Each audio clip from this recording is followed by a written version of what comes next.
to express it through me. Unlimited power, unlimited creativity, unlimited energy, you see. So by me, limited, through me, unlimited.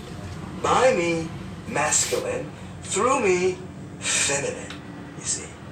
And so stage 3 is where I think the tipping point is now, because people have studied that stage 2, the manifests. How many books are there on the law of attraction? How many books out there? Literally just hundreds. Everybody has been talking about that.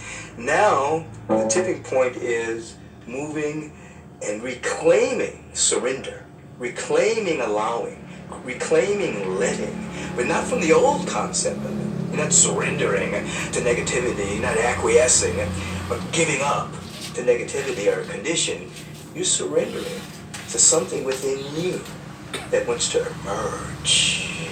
I remember a few years ago I was facilitating a meeting with His Holiness the Dalai Lama with the world leaders, and in the middle of that my thought went to, how did I get here? How did that young boy that grew up on Orange Drive get here sitting with His Holiness the Dalai Lama facilitating this meeting? You know, it's just like, and I could see my moments of surrender in my life. Now that wasn't on a vision board. I'm going to sit with the Holiness the Dalai Lama one day. No, it was never on my vision board. But unfoldment after unfoldment after unfoldment put me in a space where I got to give service in this wonderful and powerful way with this wonderful and powerful man.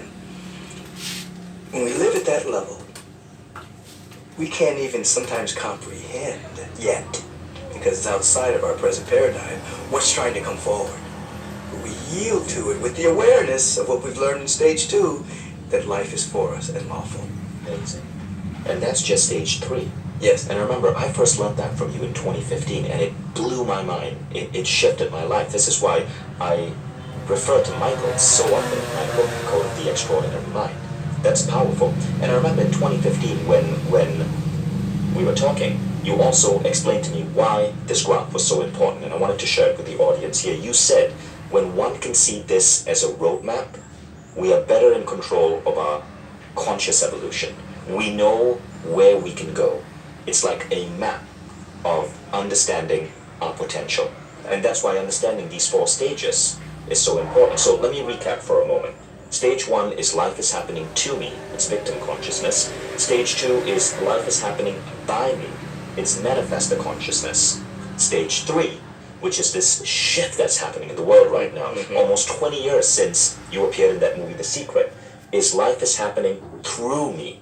And that is channel consciousness. Right. You are not setting out visions or intentions based on what you think you know.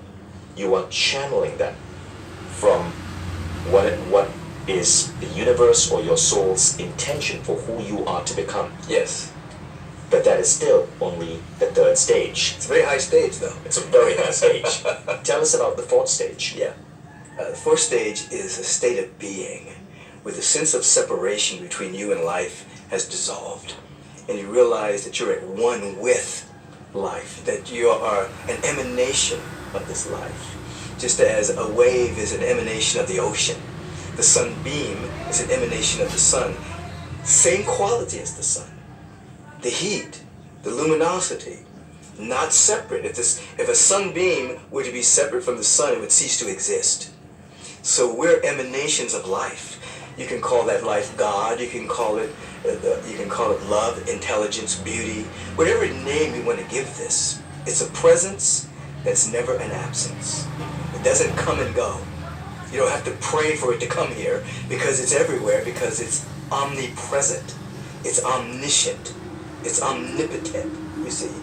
And so you have moments in meditation, moments when you're visioning, in which this sense of separation dissolves, and you realize that your life is indeed the life of this presence. Now, of course, that may happen for some for a nanosecond, many seconds, an hour, periods of time. But once you've tasted it, nothing ever satisfies after that. Once you've seen the luminosity of your own being, the light of your own soul, everything else pales in significance. That doesn't mean, of course, that you're not going to do anything in the world. It's really the opposite. That once you taste your potential, you taste who you are, you have more to give, more is demanded of you, more creativity wants to flow through you, more generosity, more kindness, greater prosperity. But it's with a sense of non-attachment. It's different. How many people in the world, like what percentage of the population do you think is at stage 3 and stage 4? If you had to guess. It's a very small percentage of the population. You have the majority of the population is still in victim consciousness, survival, and carrying a blame story. And then you have a larger group in stage 2, primarily based on the fact that over the last 20, 30 years, there's been a lot of teaching, a lot of metaphysical teaching. And then there's a smaller percentage in the areas of surrender, stage 3.